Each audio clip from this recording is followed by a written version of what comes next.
Son, a little birdie told me that your idiot wife just got promoted to director. Well, I just came from the bank and they approved my loan. So that chicken of yours is going to pay it off, and don't even argue, or I'll kick you both out of the apartment without batting an eye, declared the mother-in-law. But when the daughter-in-law came home from work, she had unexpected news that shocked everyone. But before I begin, please like and subscribe to the channel. Thank you, and enjoy the story. Maria walked slowly down the hallway to her office, gripping a folder of documents so tightly that her knuckles turned white. Her heart was pounding somewhere in her throat, and everything swam before her eyes. Just 5 minutes ago, the CEO had called her into his office and spoken those words she'd been dreaming about for the past 3 years. Maria Stevenson, effective the 1st of next month, you're being appointed director of the financial department. Congratulations. She didn't immediately understand what had happened. Director at 32 years old, with a salary almost double her current pay. It was incredible. It was deserved. But for some reason, instead of joy, an anxious chill settled inside her. She knew for certain this promotion would change everything, and not necessarily for the better. Maria stopped at the window, pressed her forehead against the cool glass, and closed her eyes.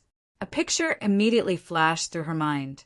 The evening, the cramped living room in her mother-in-law's apartment where she and Oliver had been squeezed for the 2nd year, and the face of Patricia Robertson, distorted with greedy triumph when she learned about her daughter-in-law's raise. God, not this. Please don't let her find out. But how could she hide such a thing? Sooner or later, everything would come to light, and then the real nightmare would begin. How did everything go so wrong? When did she transform from a loving daughter-in-law into a cash cow for her own mother-in-law? Maria opened her eyes and looked at her reflection in the glass. A tired face, circles under her eyes, hair pulled tightly into a bun. She wanted to go back to the past, back to where it all began, back to when she was happy. Because once upon a time, everything was different. Completely different. From early childhood, Maria had possessed an innate work ethic that surprised even adults. While other children in the neighborhood played ball or built sandcastles, she helped her mom hang laundry, washed dishes standing on a stool because she couldn't reach the sink, and swept the floor. "Golden hands that girl has," neighbors would say, shaking their heads as they watched 6-year-old Maria deftly manage a rag and bucket. Her mother would just smile, though her eyes always held a light sadness. She understood that her daughter was growing up too fast, that too many worries were falling on her fragile child's shoulders. But what could she do when Maria's father had left the family barely waiting until their younger son turned 1? Mom had to work 2 jobs to feed 2 children, and Maria, as the older one, naturally became the main helper. Every morning, she woke up before everyone else to help her mom with breakfast, wake up her younger brother Johnny, get him ready for daycare. After school, she'd rush home, heat up lunch, do homework with Johnny while Mom was at work. On weekends, she'd go to Grandma's house, who lived in a neighboring district in an old apartment building. Grandma, her mother's mother, was the only close person who supported them. Her small social security check didn't allow her to help with money, but she did everything else she could. In summer, she and Maria grew vegetables in a tiny garden plot by the house: potatoes, tomatoes, cucumbers. The girls spent hours weeding beds under the scorching sun, picking potato beetles, watering plants. And in winter, they'd shovel snow from the walkways together so Grandma could safely leave the building. "Someone's going to be lucky to have such a little homemaker," Grandma would often say, looking at her granddaughter with undisguised pride. Maria would just smile shyly. It never occurred to her that people could live any other way. Don't all children help their parents? Isn't that the most normal thing in the world? The years passed, and Maria's hard work bore fruit. At school, she was a straight A student, even though there was no money for tutors. She simply sat over her textbooks until late at night, figuring out every formula, every rule. She participated in all the academic competitions because they gave extra points for college admission. She wrote papers for classmates for a symbolic fee. This money helped the family. By high school, she knew exactly what she wanted to become, a financial analyst. She'd seen how her mom was torn between jobs, how she counted every penny until payday, how she worried about loans and debts. And Maria decided she would understand money better than anyone. She'd learn to earn it, save it, multiply it. She'd make sure her family never wanted for anything. When the SAT results came in, her mom cried with happiness. A score high enough to get her into one of the best economics programs in the state with a full scholarship. Grandma baked a huge apple pie that day, her specialty, which Maria had loved since childhood. Even Johnny, who was 13 by then and usually acted like a typical, prickly teenager, hugged his sister and said, "You're awesome, Maria." Seriously. Her college years flew by in a whirlwind of lectures, seminars, tests, and exams. Maria studied for straight A's, received an enhanced scholarship, and worked wherever she could, handing out flyers, working as a promoter, helping professors grade papers. All the money she earned went to her mom. By her junior year, she was already noticed at the university and invited to participate in academic conferences and write articles for economics journals. In her senior year, she did an internship at a large retail company, and her supervisor immediately recognized her abilities. "Maria, you're a very promising specialist. Come work for us after you graduate." And she did. Right after receiving her diploma with honors, Maria got a job at that same company as a financial analyst. The salary wasn't astronomical, but by student standards, quite decent.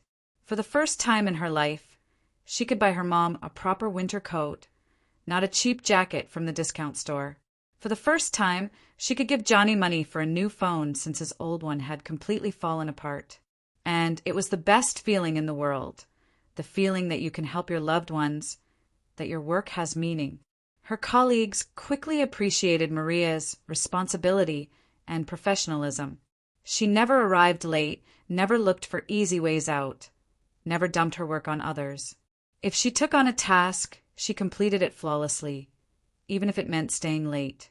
Her department head, a stern man of retirement age who rarely praised anyone, once told her, "Maria, you're a rare find. People like you aren't born anymore these days." It was the best compliment she'd ever heard. Life flowed steadily and predictably. Work, home, work, home. Maria didn't complain.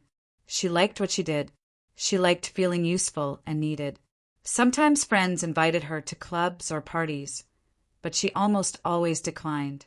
Why waste money on nonsense when you could save it for something really important?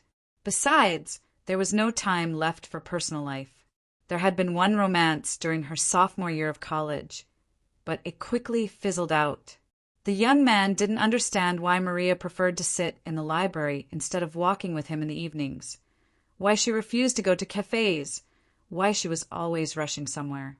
"You're like some kind of robot, not a girl," he said finally. Maria was hurt, but not enough to change anything in her life. And then came that spring morning that turned everything upside down. The day was unusually sunny and warm, smelling of thawed earth and swelling buds. Maria was walking to work. The bus had broken down, and she would have had to wait 20 whole minutes for the next one. She didn't like wasting time, so she decided to walk. The journey from home to the office took about 40 minutes, but she could think about upcoming tasks and mentally plan her day. She was walking, looking at her feet, thinking about the next financial report, when suddenly someone called out to her, "Miss, wait." Maria stopped and turned around. Running toward her was a tall man in a light shirt and jeans, with light stubble and tousled dark hair. In his hands he held a woman's purse. "You dropped this," he said breathlessly, holding out the purse. "It was lying at the bus stop. I thought maybe it was yours." Maria glanced at the purse and shook her head. "No, that's not mine, but thank you for picking it up." The man looked at the purse in confusion, then at Maria, then at the purse again. "Damn, and I was so sure. Well, okay, I guess I'll have to take it to the police." He was about to turn and leave, but suddenly stopped and smiled. Or maybe it's fate. I just ran half a block after you, completely out of breath, and it turns out it was for nothing. Maybe the universe is hinting that we should meet." Maria couldn't help but smile back. Usually, she didn't respond to such attempts to strike up a conversation on the street. But there was something appealing about this man. He didn't look like a pushy pickup artist, more just funny and flustered. "The universe, huh?" she chuckled. "Well, okay. My name is Maria." "Oliver," he introduced himself, shifting the stranger's purse to his left hand and extending his right for a handshake. "Listen, you wouldn't happen to work in that business center, would you?" He nodded toward the tall building ahead. "I'm going there too. Our office is on the 7th floor. It turned out they really did work in the same building, just in different companies. Oliver was a programmer at a small IT firm that developed corporate software. They chatted on the way, and Maria unexpectedly found herself discovering that it was easy and pleasant to be with this person. He didn't ask stupid questions, didn't shower her with compliments every other word, just told funny stories from his work. And his stories made her want to laugh. At the very entrance to the business center, Oliver stopped and said, "You know, Maria, I really enjoyed talking with you. Can I treat you to coffee at lunch? There's a great coffee shop that just opened on the 1st floor of our building." Maria wanted to refuse because she usually devoted her lunch break to work, but suddenly she heard her own voice say, "Sure, I'll be free at 1 o'clock. That's how it all began. They met during lunch breaks almost every day. Oliver turned out to be incredibly witty, well-read, and intelligent. He knew how to listen, really listen, without interrupting or turning the conversation to himself. He asked Maria about her work, her family, her plans for the future, and for the first time, she wanted to open up completely to someone. She told him about her mom, who still worked 2 jobs even though Maria regularly helped her with money. About Johnny, who is now studying at a technical college to become an IT specialist and was gradually transforming from a prickly teenager into a normal young man. About Grandma, who could barely walk anymore but still planted her little garden every spring. About how they lived in a small 2-bedroom apartment with 5 people, and sometimes it got really cramped. Oliver listened attentively without interrupting, and then said quietly, "You're amazing, Maria. I've never met such strong people." And it didn't sound like an empty compliment, but like a sincere confession. Gradually, their meetings stopped being limited to lunch breaks. They started walking around the city after work, going to movies, sitting in cozy cafes, talking about everything under the sun. Oliver introduced Maria to his friends, other programmers passionate about their work. Maria introduced Oliver to her mom and Grandma. Grandma immediately took a liking to the young man. "Good guy, Maria. Honest eyes, and he looks like his mother, which means he's not an abuser." Mom was more cautious in her assessment, but also approved of her daughter's choice. After 6 months, they realized they couldn't live without each other. Oliver proposed in the most unromantic way imaginable. During another walk in the park, sitting on an ordinary wooden bench, he simply took Maria's hand and said, "Let's get married. I want to wake up next to you every morning for the rest of my life." No ring, no roses, no kneeling. But Maria burst into tears of happiness and nodded, unable to say a word. They had the wedding 3 months later, modest, in a close circle of the nearest and dearest. They rented a small banquet hall at a restaurant and invited about 30 people. Oliver wore a suit he bought at a regular store, and Maria wore a simple white dress without frills. There was no DJ, no contests, no vulgar jokes, just a warm family atmosphere, sincere congratulations, delicious food, and happy faces. Mom cried with joy the whole time, wiping her eyes with a napkin. Grandma sat at the table beaming with happiness. Johnny gave a short toast. "To my sister, who has always been an example to me, and to Oliver, who I hope will be worthy of her." Even Oliver's mother, Patricia Robertson, looked pleased and welcoming. She hugged Maria, called her daughter, and said how happy she was to finally have a daughter-in-law. If Maria had known then what it would all lead to, perhaps she would have been more wary. But at that moment, her mother-in-law seemed like a sweet, kind woman who was genuinely happy for her son's happiness. After the wedding, the newlyweds rented a small one-bedroom apartment in a residential neighborhood on the outskirts of the city. The apartment was tiny, about 350 square feet, including the kitchen and bathroom. But Maria turned it into a cozy nest, hung light curtains, placed flowers on the windowsills, and bought a soft throw for the couch. Oliver fixed the leaky faucet with his own hands, tightened the loose door handle, and hung shelves in the hallway. They settled in, dreamed, and made plans for the future. But very soon it became clear that paying rent was throwing money down the drain. Every month, $1,800 went just for the apartment, plus utilities, plus food, plus transportation, plus unexpected expenses. It was almost impossible to save for their own place.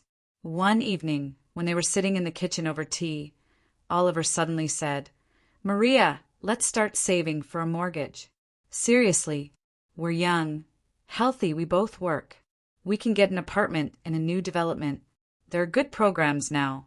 We'll pay about the same as we're paying for rent now, but at least it'll be ours." Maria thought about it.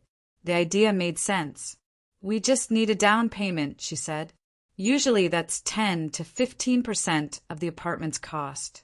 For a decent two-bedroom in a good neighborhood, that's around $30,000 to $40,000. We don't have that kind of money." "Then we'll save it," Oliver said stubbornly. "If we economize, we can save it in a year, year and a half. But to do that, we'll have to give up renting. Otherwise it won't work." They did the math on paper.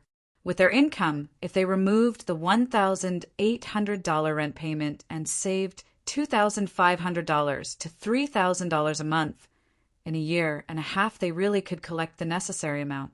The only question was, where would they live all this time? Maria immediately understood they wouldn't go to her parents. First, it was already crowded there. Second, Mom and Grandma had already done so much for her. It would be awkward to impose on them with a husband too. Oliver had only one option, his mother. Patricia Robertson lived alone in a spacious three-bedroom apartment in a good neighborhood. The apartment had been left to her after her husband's death. He died of a heart attack 8 years ago. Oliver was an only child. She had no other children. Logically, she should have been happy to have her son and daughter-in-law live with her. But Maria somehow felt from the very beginning that this wasn't the best idea. "Are you sure your mom will agree?" she asked Oliver cautiously. "What if it's inconvenient for her?"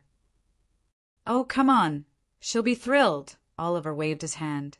"Mom constantly complains that it's boring living alone, that there's no one to talk to. And here we'll be living with her. She'll be happier. I'll call her right now." He dialed his mother's number right in front of Maria. She could only hear one side of the conversation, but it was enough. "Mom, hi. Listen, we had an idea. Maria and I want to save for a mortgage, you understand, for a down payment. But to do that, we need to save on rent. Can we live with you? Well, for a year and a half, maximum 2 years. Really? Mom, you're the best. Thank you so much." He hung up and looked at his wife happily. "See, I told you. She's even happy. Says the house is completely empty. There's no one to talk to. She'll be glad to have us." Maria smiled, but the smile came out strained. Something anxious and insistent stirred inside her. Some bad premonition. But she decided not to give in to dark thoughts. She was probably just worried about the move. Everything would be fine. Patricia Robertson seemed like a kind woman. And it was temporary, just a year and a half, maximum 2 years. They could endure it. They moved in with the mother-in-law at the end of August. Patricia Robertson met them with open arms, helped bring in their things, showed them the room she'd set aside for the young couple. It was the smallest room in the apartment, but quite decent, about 140 square feet with a window on the sunny side and a built-in closet. "Make yourselves at home. Kids, feel at home," chirped the mother-in-law. "I'm so glad you're here. Honestly, the house feels alive again." For the first while, everything really went smoothly. The young couple tried not to bother Patricia, behaved quietly and neatly, kept their room in perfect cleanliness, regularly cleaned the common areas, bathroom, toilet, hallway. Maria often cooked dinner for everyone because it wasn't a burden for her, and it was pleasant for her mother-in-law. On weekends, she baked her signature pies with cabbage, apples, and cottage cheese. Oliver helped his mother with household chores, fixed a leaky faucet, tightened hinges on cabinet doors, and screwed in light bulbs.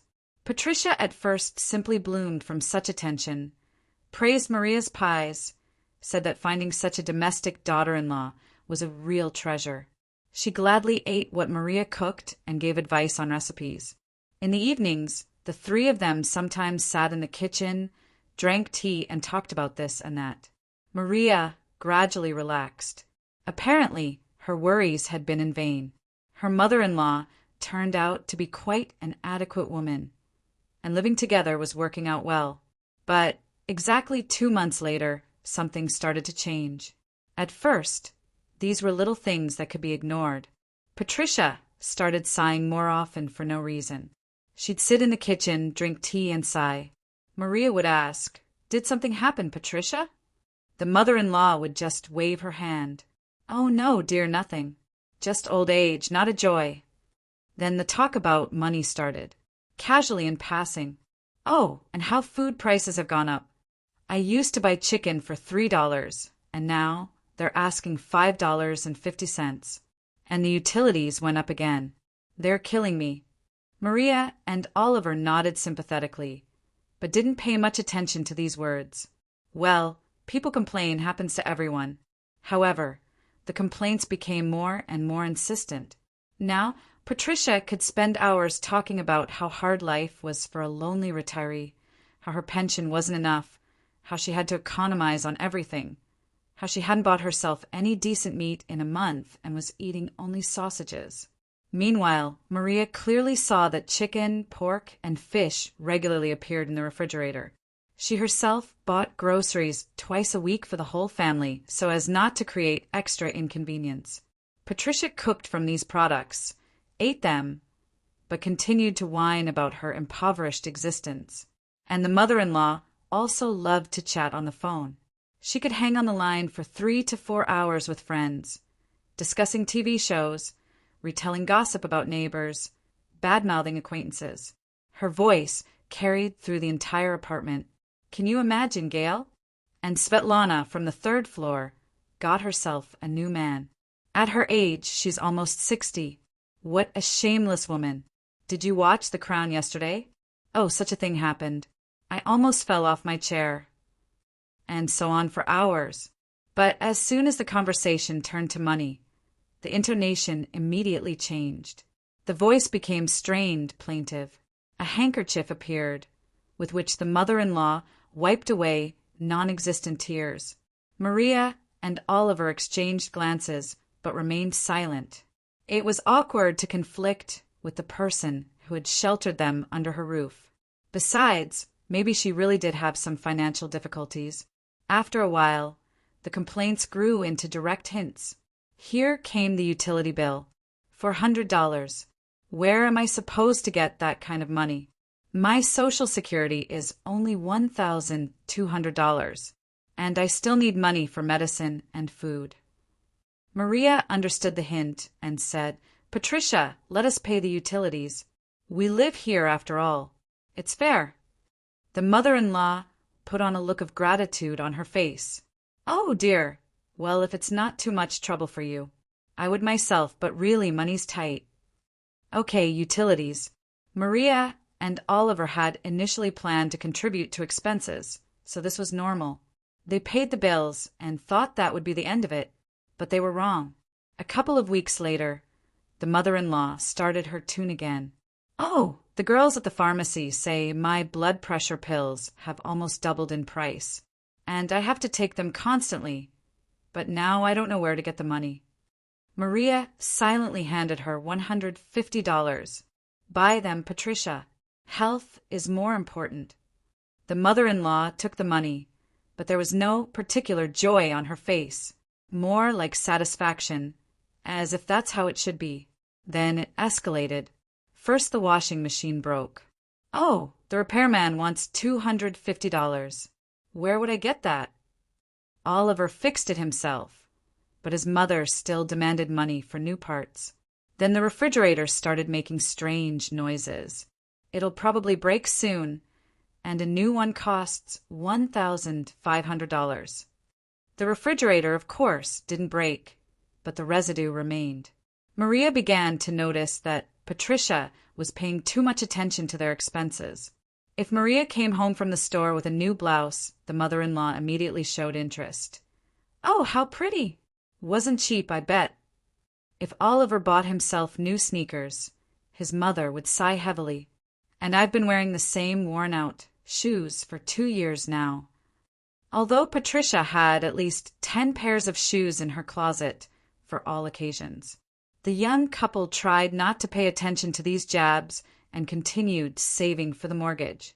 Every month they put aside $2,500 to $3,000, sometimes more if they managed to economize.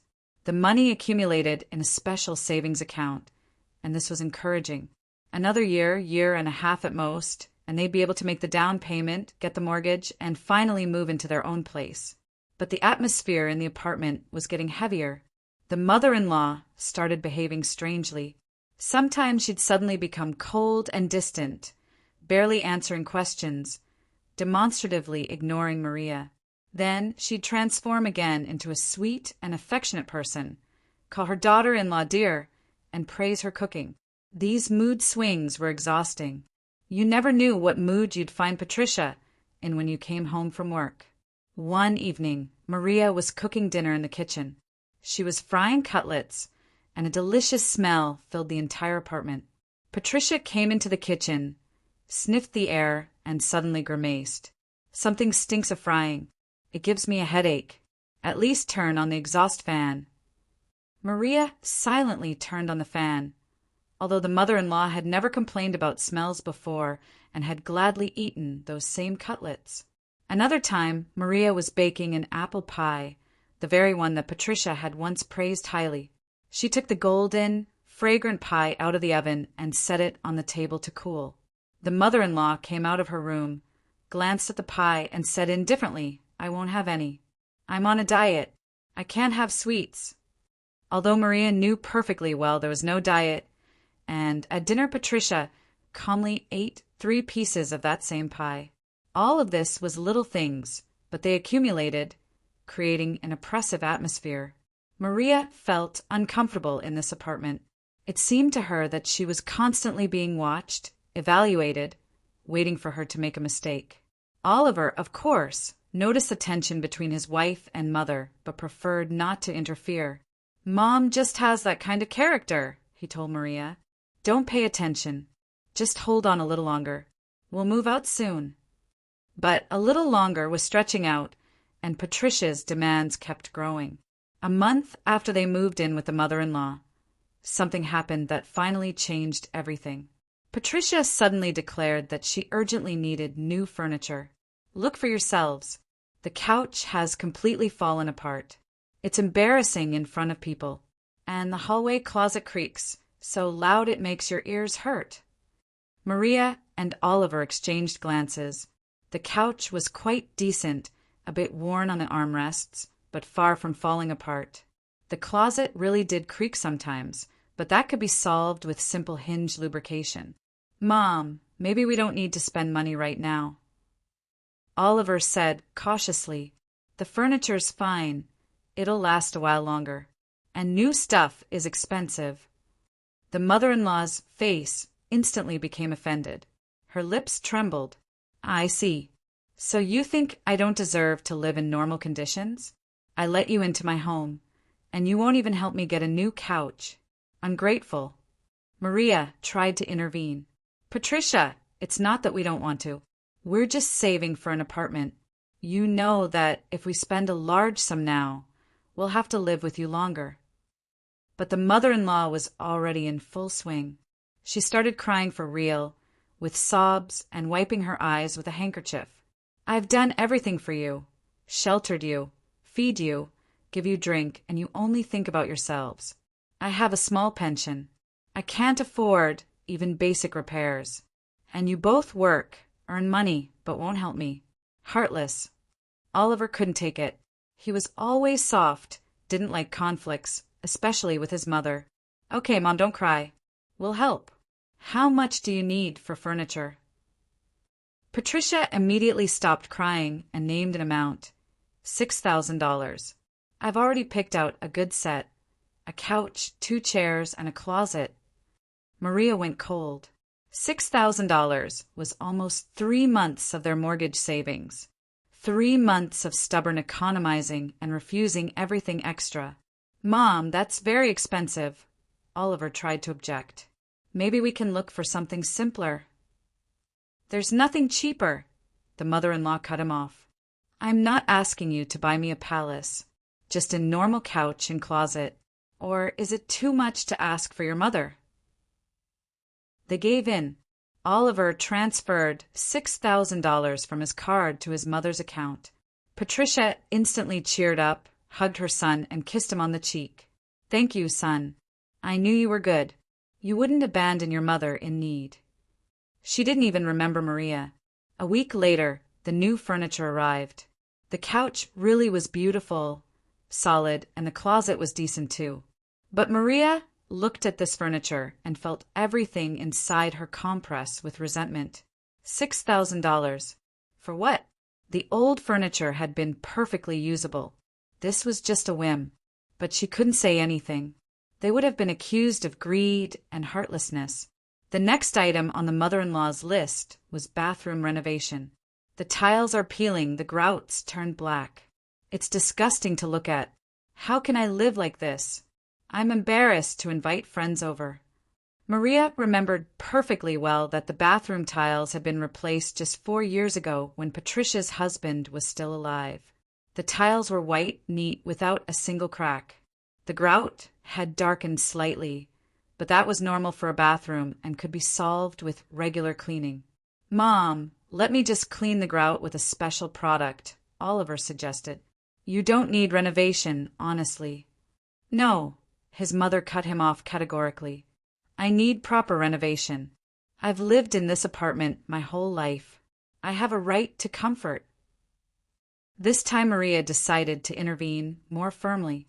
Patricia, we already helped with the furniture. That was big money. Let's at least wait a few months. We really are saving for an apartment. The mother-in-law looked at her with such cold contempt that Maria involuntarily shuddered. And you, dear, aren't even being asked.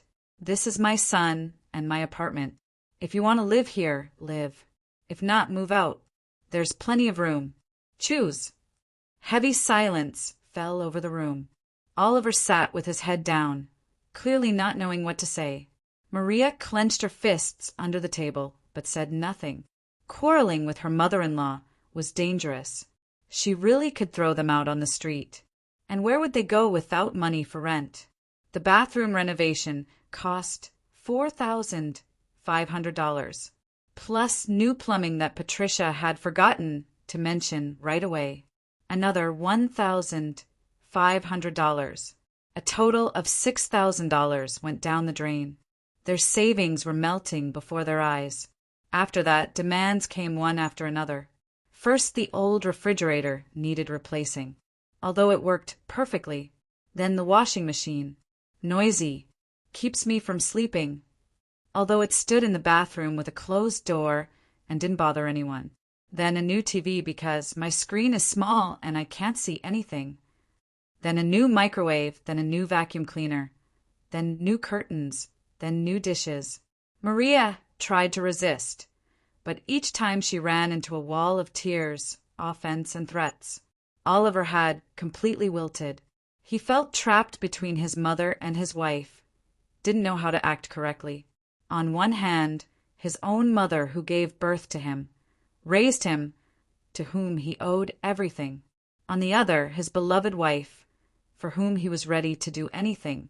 But choosing between them was agonizing, and the mother-in-law felt her power and enjoyed it. She had transformed from a sweet elderly woman into a real tyrant. Now she constantly picked on Maria for any reason.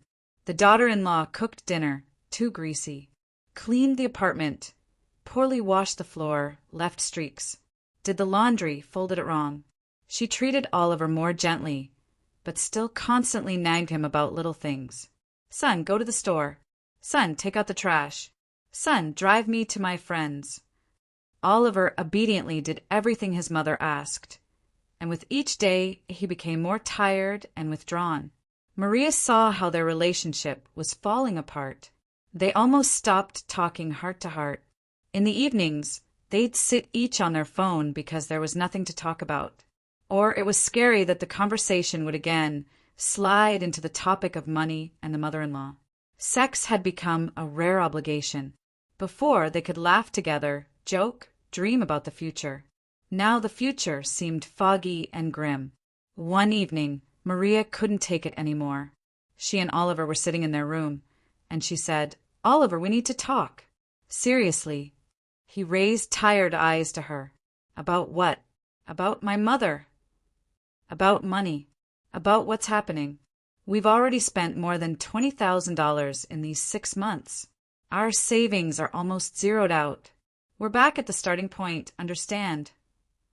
Oliver sighed heavily. "I understand. But what can I do? She's my mother. She's alone. It really is hard for her." "Hard?" Maria didn't hold back the sarcasm.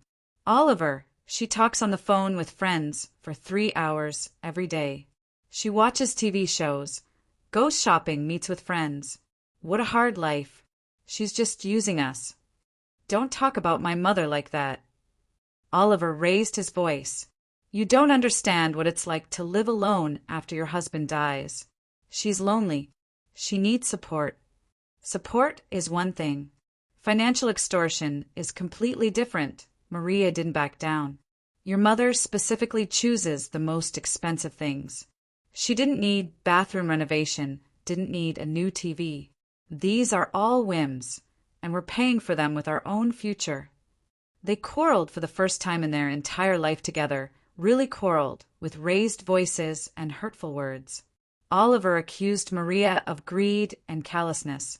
Maria accused him of being a mama's boy and a doormat. In the end, they went to bed, turned away from each other, never having made up. The next morning was nightmarish. They silently got ready for work, avoiding looking each other in the eyes. At breakfast, Patricia chattered about some new TV show, but Maria wasn't listening. Her head was splitting from lack of sleep and stress. At work, she had trouble concentrating on tasks, constantly distracted by thoughts of yesterday's quarrel.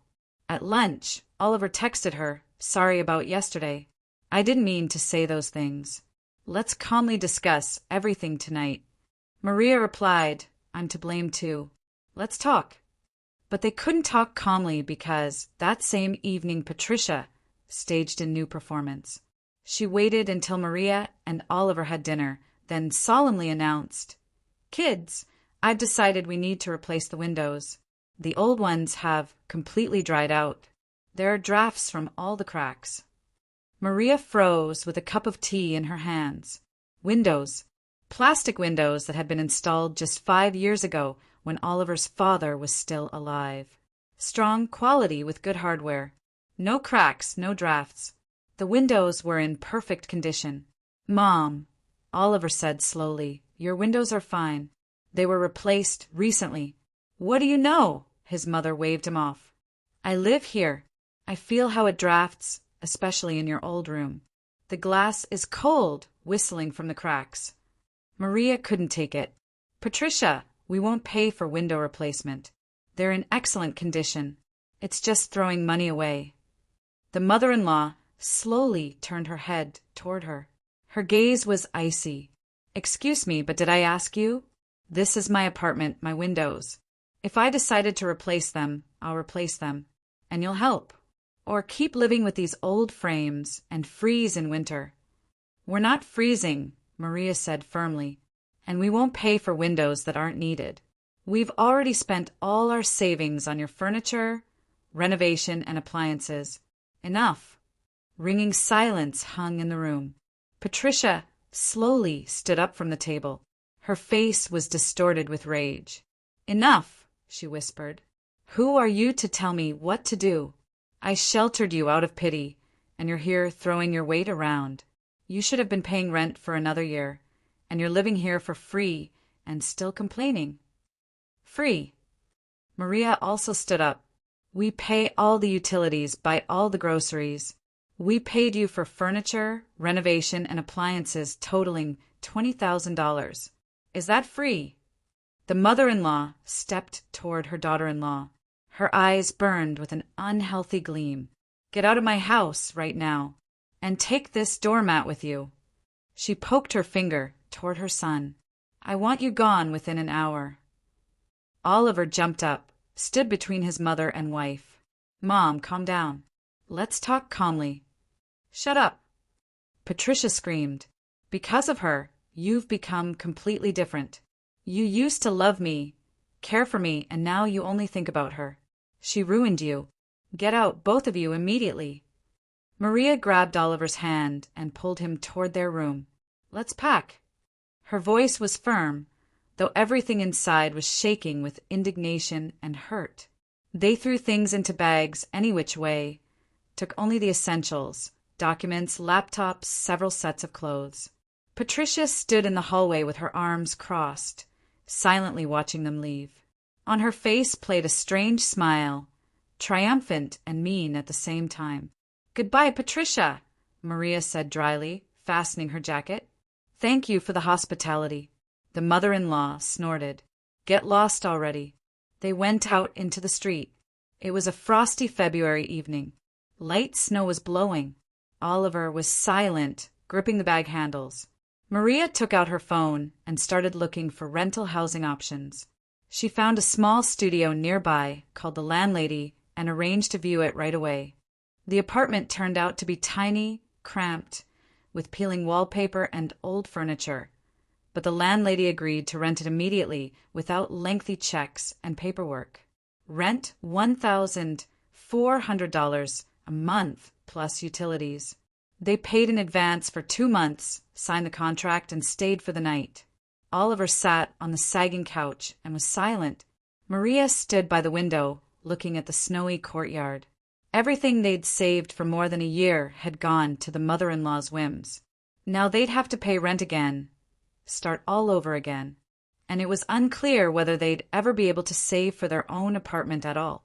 Maria, Oliver called quietly. I'm sorry. Sorry, I couldn't protect you from my mother. Sorry I was so weak. She turned to him. His face showed such pain, such despair, that her heart compressed. It's not your fault, she said, coming over and hugging him. It's not your fault. Your mother, she's just different, not what she seemed. They sat embracing in silence, trying to come to terms with the new reality. Maria understood that their relationship had gone through serious trials, and it was unclear whether they'd withstand the next one. The next day, Patricia called Oliver. Her voice was calm, almost affectionate. Son, why did you get offended? Okay, I lost my temper. Come back. We'll keep living together. Oliver looked at Maria, questioningly. She shook her head. Tell her we've already rented an apartment, that we're not coming back. Oliver conveyed his wife's words to his mother. A pause hung in the receiver, and then an icy voice sounded. I see. Well, then get lost. Just don't come crying later when you run out of money. And she hung up. The next few months were hard. Rent ate up a significant part of their salaries. They could barely save anything. Maria took on additional projects at work, stayed late. Oliver got a second job in the evenings, writing code for startups as a freelancer. They economized on everything, on food, on clothes, on entertainment. Their life turned into an endless race for money. Patricia sometimes called her son, but Oliver answered briefly and dryly. She tried to draw him into conversation, manipulate through guilt. Son, I'm all alone. I feel bad. Come visit at least. But Oliver no longer gave in. He saw how exhausted his wife was, how hard every day was for them, and he understood who was to blame, his mother. Several more months passed. Maria worked like crazy. Her professionalism and dedication didn't go unnoticed. Management praised her, colleagues respected her, clients trusted her. And then one day, The department head called her into his office. "Maria Stevenson, we have an opening for director of the financial department. I want to offer it to you." Maria was stunned into silence. Director of the department, that was a serious position. Responsibility for an entire division, for a team of 12 people, for million-dollar budgets. This was a career leap she hadn't even dared dream of. "Think about it until tomorrow," the manager said. "But I'm confident you'll handle it. You're the strongest specialist in the department." She left the office in a daze. All day she couldn't concentrate on work. Her head was spinning. And in the evening at home, when Oliver came back from work, she told him the news. He hugged her and spun her around the room. "Maria, you're amazing. I always believed in you." They discussed the details. The new position meant a significant salary increase, almost double. This meant they could save not $2,500, but $4,000 a month. And in just a year to a year and a half, they'd save up for the down payment and finally buy their own apartment. The dream that had seemed so distant suddenly became real. "Just don't tell anyone yet," Maria warned. "Especially your mother. If she finds out my salary went up." Oliver nodded. "Got it." Silent as the grave. But secrets have a way of revealing themselves at the most inopportune moment. A week after the official appointment, Maria was talking on the phone with her friend Lena. She stood in her room by the window and shared the joyful news. "Lena, can you imagine? They appointed me director of the department. I still can't believe it. The salary is now almost $70,000 a year." She didn't notice how someone's shadow stopped behind the door in the hallway. Patricia had come to them without warning, supposedly to return some of Oliver's things he'd forgotten when they left. She heard this conversation, heard about the promotion, about the new salary, and in her eyes lit a familiar, ill-intentioned fire. Maria finished the conversation and came out of the room. In the hallway stood her mother-in-law with a triumphant smile on her face. "Ah, dear daughter-in-law, so you became director and didn't say anything. Well, well, we'll see about that." Maria's heart sank. Patricia knew. Now expect new demands and claims. She silently walked past her mother-in-law, handing her a bag with Oliver's things. "Goodbye." The mother-in-law left, but Maria understood this wasn't the end. This was just the beginning of a new war. The next day, Oliver came home from work darker than a storm cloud. He silently walked into the room, threw his bag on the couch, and sat down, burying his face in his palms. Maria immediately understood the mother-in-law had called. "What did she say?" she asked quietly, sitting down next to him. Oliver raised his head. In his eyes were fatigue and confusion. "She called 3 times during the day. My colleagues are already looking at me strangely. They think I have some family problems."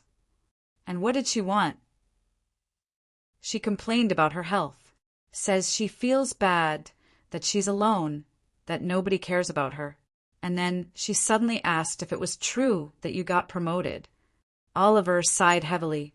"I said yes, it's true." She was quiet for a bit, then hung up. Maria nodded. So the mother-in-law was thinking over her actions, preparing to attack. They weren't wrong. 2 days later, Patricia called again. This time she caught Oliver in the evening when he was home. Maria could only hear one side of the conversation, but it was enough. "Yes, Mom, I'm home." "No, Maria's here too." "What? What loan?" "Mom, wait, I don't understand." $15,000? Are you out of your mind?" "Mom, but we didn't ask you to take out a loan." "Why did you do that?" "What renovation?" "But we don't live with you anymore. We moved out." "No, we won't pay off someone else's loan. It's not right." Patricia was screaming something into the phone. Even Maria could hear her voice, hysterical, demanding. Oliver listened, then tried to object again, but his mother interrupted him. Finally, he couldn't take it. "Enough. Let's talk calmly tomorrow. I can't discuss this now." And he hung up. They sat in silence for about 5 minutes. Then Oliver finally spoke. She took out a loan for $15,000 for a renovation she supposedly urgently needs. and she demands that we pay it off because we now, quote, have money coming out our ears. Maria felt everything inside her boil with indignation. Has she completely lost it? Take out a loan without our knowledge and demand that we pay it off. That's outright extortion. I told her we won't pay, Oliver said tiredly. She started threatening. Says she'll sue, that we owe her money for living there. For living? But we paid for everything, utilities, groceries, her whims totaling half our savings. She says that was our voluntary help, and we didn't pay for housing, that she has the right to demand back rent.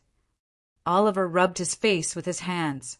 God, I don't recognize my own mother. How could she sink so low? Maria hugged him. It's not your fault. She chose this path herself. They spent the night, almost sleepless, discussing what to do. Oliver wanted to go see his mother in the morning, try to talk like human beings.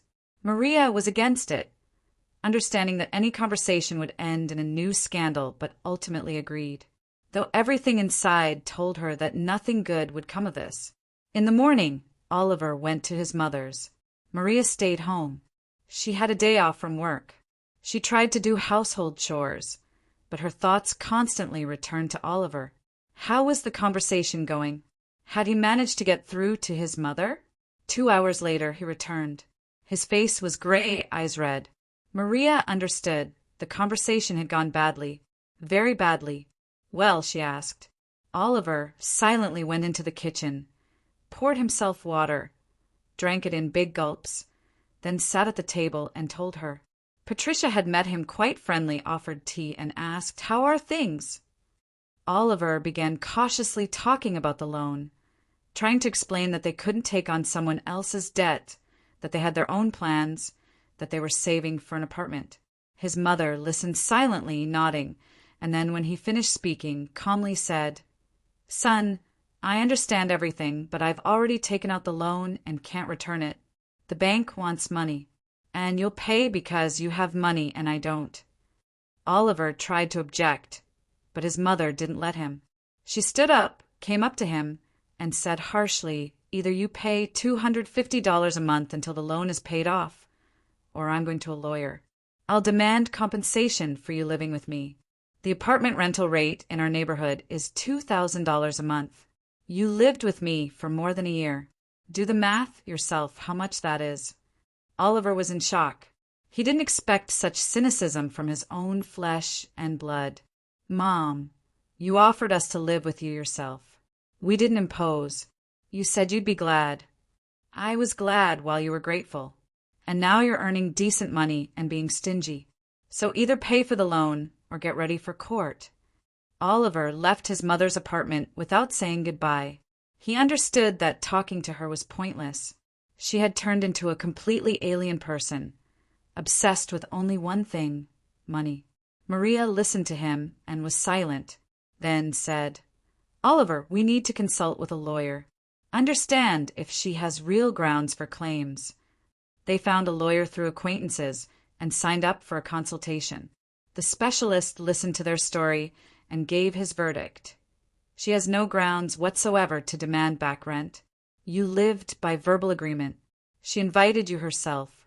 Moreover, if you kept receipts and bills showing you paid utilities and made purchases, that will confirm you compensated for living there. In court, she won't win anything. But the lawyer paused. Be prepared for her to harass you. Calls, threats, maybe even try to turn relatives against you.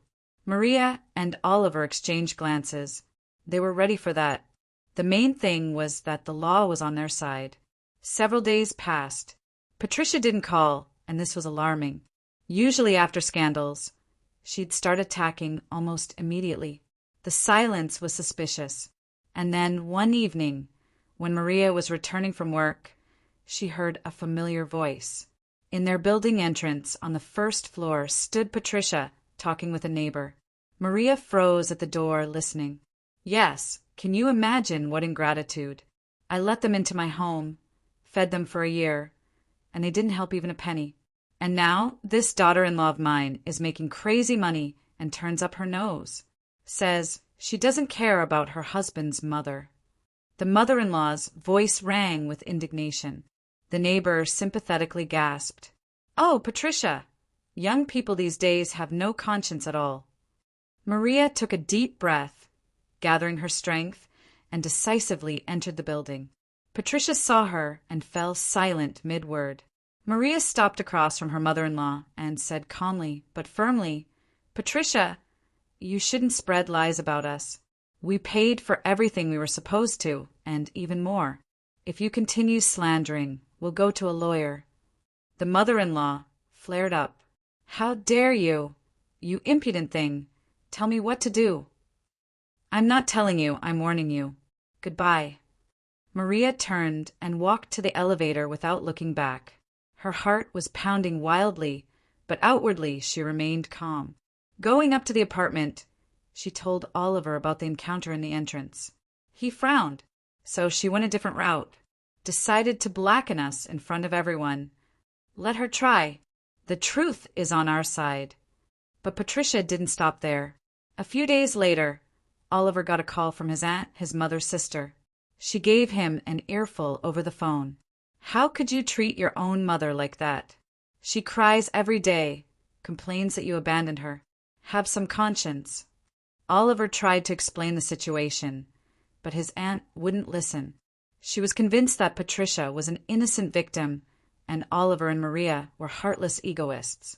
Then distant relatives started calling, second cousins and uncle from his father's side. Even a former neighbor Patricia was friends with. They all tried to shame Oliver, make him come to his senses and help his mother. Oliver turned off his phone, tired of this stream of accusations. Maria saw how all of this was weighing on him. He'd become withdrawn, nervous, slept poorly. She understood it was hard for him. After all, it was his mother, no matter how she behaved. But what could they do? Give in and pay off someone else's loan? Allow the mother-in-law to manipulate them for the rest of their lives? 2 more weeks passed. Patricia quieted down, didn't call, didn't write, didn't appear at their house. Oliver even got worried and called her himself. His mother answered briefly and coldly. "Everything's fine. Don't worry," and hung up. "Strange," Oliver said to Maria. "She usually doesn't give up so quickly." Maria was on alert. Her intuition told her that the mother-in-law was preparing something new, something more serious than calls and complaints to relatives. And then came that very day, the day when everything changed. Maria came home from work a bit earlier than usual. Oliver was still supposed to come in an hour. She put on the kettle, sat down on the sagging couch in their cramped rental studio, took her phone to check email, and at that moment there was a sharp knock on the door. Maria opened it. On the threshold stood Patricia. Her face was triumphant. Evil lights danced in her eyes. She pushed her way into the apartment without waiting for an invitation and went straight into the room, looking around with a contemptuous smirk. "Patricia, what are you doing?" Maria asked in confusion. The mother-in-law turned to her.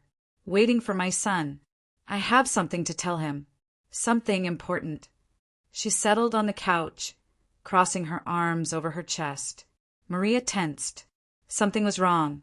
Very wrong. She silently went into the kitchen, continuing to make tea, but strained her hearing to the limit. Patricia sat in the room, tapping her fingers on the couch armrest, clearly thinking something over. Such behavior was completely unlike her. 40 minutes later, Oliver arrived. Seeing his mother, he stopped dead in his tracks. "Mom, what are you doing here?" Patricia stood up and approached him. "Son, sit down. We need to talk. Seriously." Oliver looked at her warily, but sat down. Maria froze in the kitchen doorway with a cup of tea in her hands. The mother took a deep breath, then said, looking her son straight in the eyes, "Son, a little birdie told me that your idiot wife got appointed director. Well, I just came from the bank. They approved my loan for $15,000. So let this chicken pay it off. And don't even argue. You owe me so much for living with me. So you'll be paying my loan until you return every penny." Dead silence hung in the air. Oliver sat motionless, staring at his mother with wide eyes. Maria stood frozen, feeling everything inside her boiling. Then Oliver slowly said, "Mom, we don't live with you anymore. Did you forget? We moved out 6 months ago." Patricia snorted. "So what? You'll still pay. I'm your mother. You're obligated to help me. Or did you think I just let you into my home for nothing? Everything has a price." And then Maria entered the conversation. She calmly put her cup on the table and said in a firm voice, "You know, Patricia, since you came here with such demands, I also have news for you." The mother-in-law turned to her with a contemptuous grimace. "What news? What could you possibly tell me?" Maria smiled, a calm, cold smile. "The news is very simple. With my new salary, we can rent a decent, bigger apartment and still save $4,000 a month for a mortgage. In a year, we'll have the down payment. We'll buy our own apartment, and you'll stay in your 3-bedroom alone and pay off your loan yourself. Because we're moving out this week." Patricia's face went white, then red. "What? What did you say?" "I said we're moving out of here to a bigger apartment, and you won't get another penny from us. You arranged this yourself, Patricia. You could have lived with us in peace, received our help and support. But you chose greed and manipulation. You took out a loan without our knowledge and came here demanding we pay it off. Well, now reap the fruits of your greed." The mother-in-law jerked toward her daughter-in-law, but Oliver stood up, blocking Maria. "Mom, leave right now." "Son, what are you doing? It's me, your mother. I gave birth to you, raised you." Patricia's voice became plaintive. She tried to turn on her usual manipulation, but Oliver was unyielding. "Yes, you're my mother and I loved you, but you turned that love into a weapon against us. You're trying to squeeze every dollar out of us, not thinking about our future. You took out a loan we don't need and demand that we pay it. I'm sorry, but I choose my wife. Leave." Patricia stood with her mouth open. She clearly didn't expect such a turn of events. She was sure her son would give in again, that they'd pay again. But Oliver held the door open, silently pointing to the exit. "You'll regret this," the mother-in-law screamed, heading for the door. "I won't forgive you for this. You'll come crawling back to me yet." "Goodbye, Patricia," Maria said calmly. The door closed. They were alone. Oliver turned to his wife, his face showing a mixture of relief and anxiety. "Maria, are you serious? We're moving." Maria nodded. "Absolutely serious. I've already been looking at options. There's a great 2-bedroom in a new building. $2,100 a month. Clean, bright, with normal furniture. Let's go see it tomorrow." They embraced. For the first time in a long time, Maria felt she could breathe easier. The weight that had been pressing on them all these months had finally lifted. The very next day, they looked at the new apartment and immediately agreed. A week later, they moved. The new apartment turned out to be wonderful. Spacious, cozy, with large windows and a convenient layout. They brought in their things, and Maria immediately set about making the new place home. She hung curtains, arranged flowers, cooked dinner. Oliver helped, mounting shelves and connecting electronics. They worked side by side, and for the first time in a long while they felt like a real team. Patricia called several more times, first threatening, then trying to press on pity, then switching back to threats. Oliver answered briefly and dryly, "Mom, we've decided everything. We won't help anymore. If you need support, contact social services or find extra work." After the 5th such conversation, the mother-in-law stopped calling. Several months passed. Maria and Oliver lived happily in their rental apartment. Every month, they saved money for the mortgage. The amount grew, and this was encouraging. Work was going great for Maria. Her colleagues respected her. Management valued her. Oliver also got a promotion at his company and now led a small team of developers. One evening, when they were sitting in the kitchen over tea, Oliver got a call from his aunt, the same one who'd given him an earful 6 months ago. Now her voice was completely different, guilty, embarrassed. "Oliver, sorry to bother you.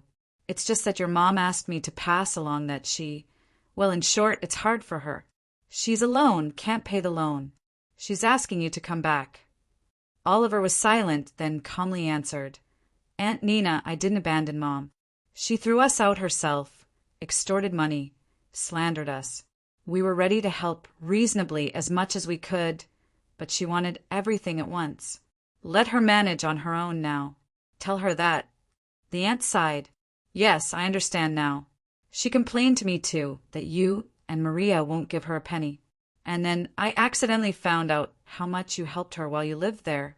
Oliver, that's insane money. And she's still dissatisfied." "Exactly. So the conversation is over. All the best."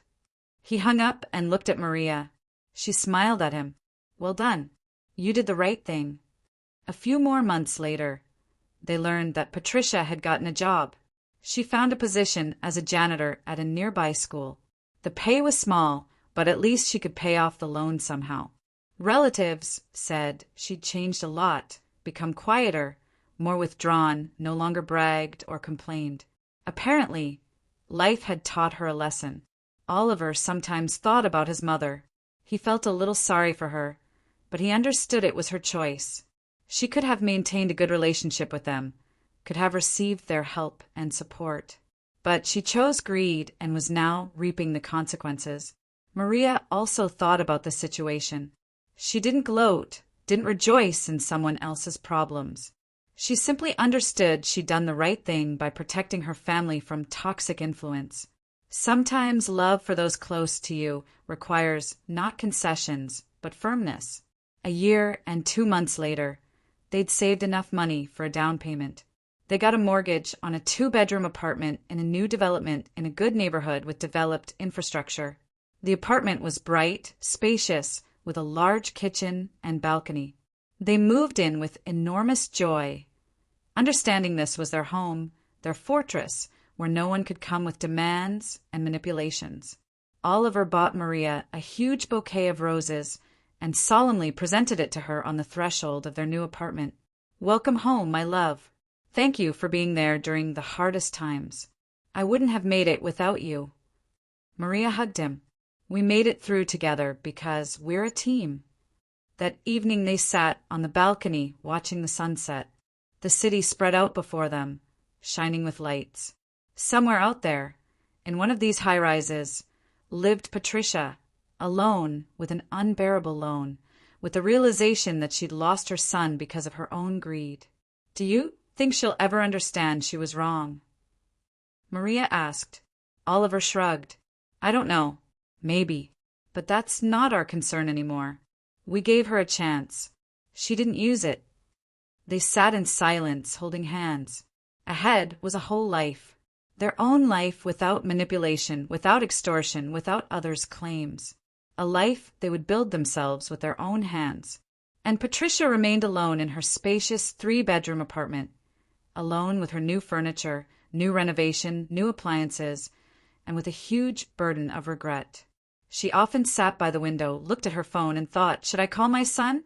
Apologize, ask forgiveness? But pride wouldn't allow it. And what was the point? They'd already bought their own apartment, started living their own life. The time was lost. Sometimes in especially difficult moments, when she had to make another loan payment, setting aside money from her meager janitor's salary, Patricia cried. She understood she'd made a terrible mistake, that she'd traded her son's love and care for money.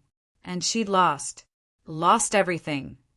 Both the money she'd spent on unnecessary things and the good relationship with her only son, and the chance not to meet old age alone. But it was too late. Some mistakes can't be fixed.